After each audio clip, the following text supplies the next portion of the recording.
హరిప్రియ భక్తి ఛానల్ ప్రేక్షకులకి ముందుగా నమస్కారం. ఓంకారేశ్వర జ్యోతిర్లింగానికి సంబంధించి అనేక నమ్మకాలు ఉన్నాయి. శివుడు రోజు రాత్రి సమయంలో ఓంకారేశ్వర జ్యోతిర్లింగంలో నివసిస్తాడు అనేది వీటిల్లో ప్రధానమైన నమ్మకం. ఈ ఆలయంలో శివుడు రాత్రి విశ్రాంతి తీసుకుంటాడు అని కూడా నమ్ముతారు. అందుకనే ఈ ఆలయం లోపల శివుడికి రాత్రి సమయంలో మంచం వేస్తారట. ఓంకారేశ్వర జ్యోతిర్లింగానికి సంబంధించిన మరో నమ్మకం ఏమిటి అంటే, ఈ ఆలయంలో శివుడు తల్లి పార్వతితో పచ్చీసు ఆట ఆడుతాడట. అందుచేత రాత్రి సమయంలో పచ్చీసు ఆటకు ఏర్పాటు చేసి గర్భగుడి తలుపులు మూసివేస్తారు. 12 జ్యోతిర్లింగ క్షేత్రాల్లో ఒకటి ఓంకారేశ్వర ఆలయం.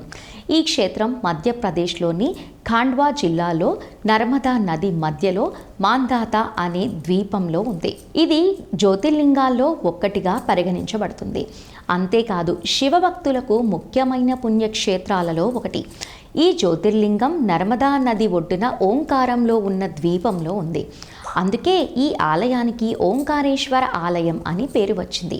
ఈ ఆలయం ప్రశస్యం గురించి స్కంద పురాణం, విష్ణు పురాణం, మహాభారతం వంటి హిందూ మతంలోని అనేక పురాతన గ్రంథాలలో ప్రస్తావించబడింది. ఇక్కడ శివుడు ఓంకారేశ్వర, మమలేశ్వర అనే 2 రూపాలలో పూజించబడతాడు. ఓంకారేశ్వర జ్యోతిర్లింగానికి సంబంధించి అనేక నమ్మకాలు ఉన్నాయి. శివుడు రోజు రాత్రి సమయంలో ఓంకారేశ్వర జ్యోతిర్లింగంలో నివసిస్తాడు అనేది వీటిలో ప్రధానమైన నమ్మకం. ఈ ఆలయంలో శివుడు రాత్రి విశ్రాంతి తీసుకుంటాడు అని కూడా నమ్ముతారు. అందుకే ఈ ఆలయం లోపల శివునికి రాత్రి సమయంలో మంచం వేస్తారు.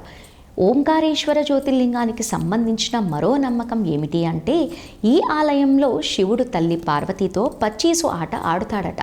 అందుచేత రాత్రి సమయంలో పచ్చీసు ఆటకు ఏర్పాటు చేసి గర్భగుడి తలుపులు మూసివేస్తారట.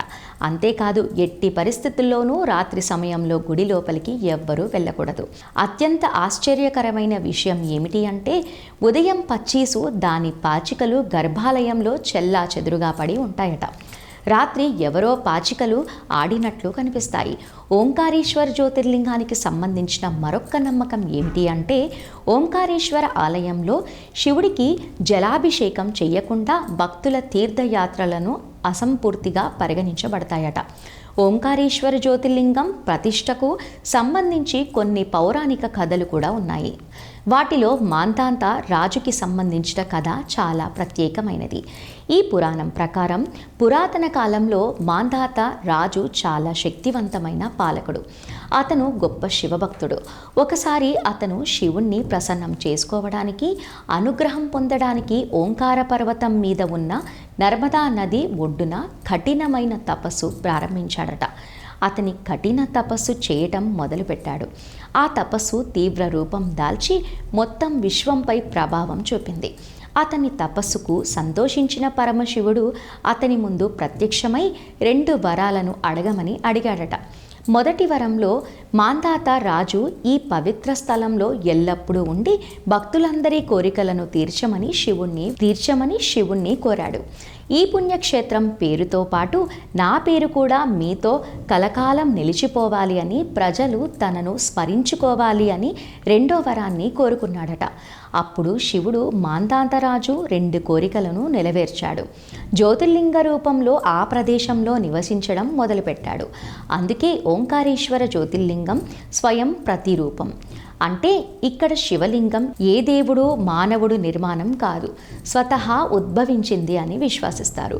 అప్పటి నుండి శివుడు ఓంకారేశ్వర జ్యోతిర్లింగం రూపంలో ఈ పవిత్ర స్థలంలో ఉన్నాడు.